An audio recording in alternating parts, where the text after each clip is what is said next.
Welcome back to Explaining Everything, the channel where we dive into the stories and mysteries behind everyday things. Today's question comes from one of our curious viewers, Trackstar42. Thanks for the suggestion, Trackstar. You asked, why are running tracks always red? Great question. Maybe you've noticed it while watching the Olympics. Or maybe you just took a break during gym class and thought, why does every track look like it was painted with crushed bricks? Well, it turns out there's a fascinating reason behind it. One that involves history, science, and even a little bit of psychology. So, if you've ever laced up your sneakers and wondered why you're always sprinting on red, stick around as we break it all down, right here on Explaining Everything.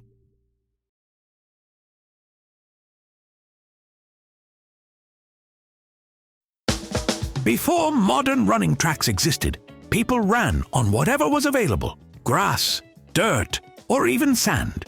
Not ideal when you're trying to break records and not break ankles. Eventually, cinder tracks became the go-to surface. And no, cinder isn't a fancy sports term.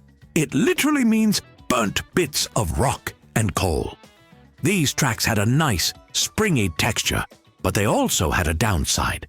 Stepping on them covered your legs in dust, and if it rained, the whole thing turned into a slushy, unholy mess.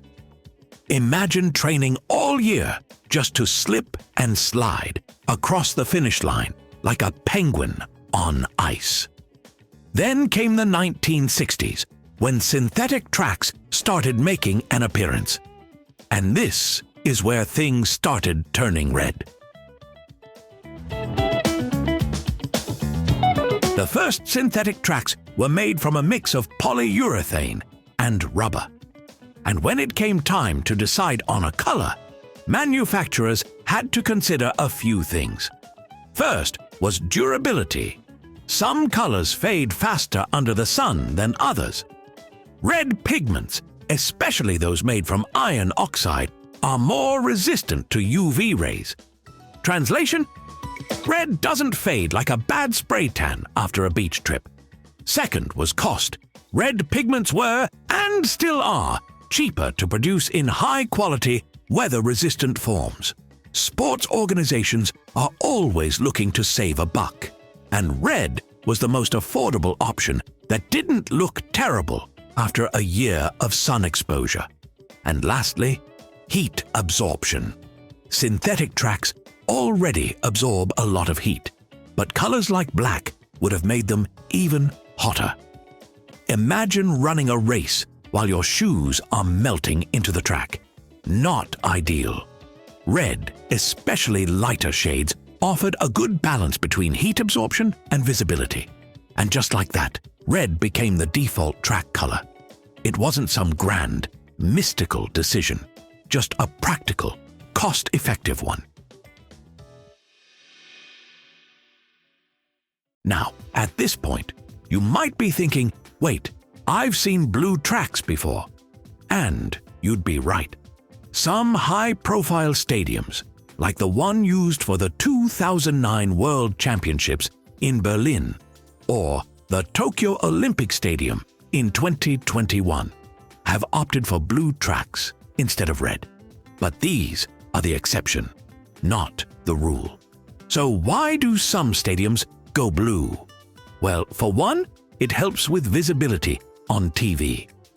Blue tracks can create a stronger contrast against the athletes' uniforms, making it easier for viewers to follow the action.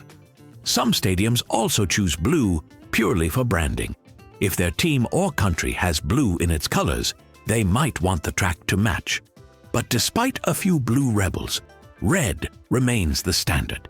It's still the easiest to produce, the most durable, and the most deeply associated with track and field. There's also a psychological factor. Athletes have trained on red tracks their entire lives, so changing the color can feel off. Imagine walking into your kitchen and suddenly the floor is neon green. It would throw you off, right? Same thing with runners. You don't mess with something that's been ingrained in people's minds for decades. Red just feels right. There's also the possibility that red just feels faster. It's the color of urgency, energy, and speed. Think about it. Fire trucks, stop signs, warning labels.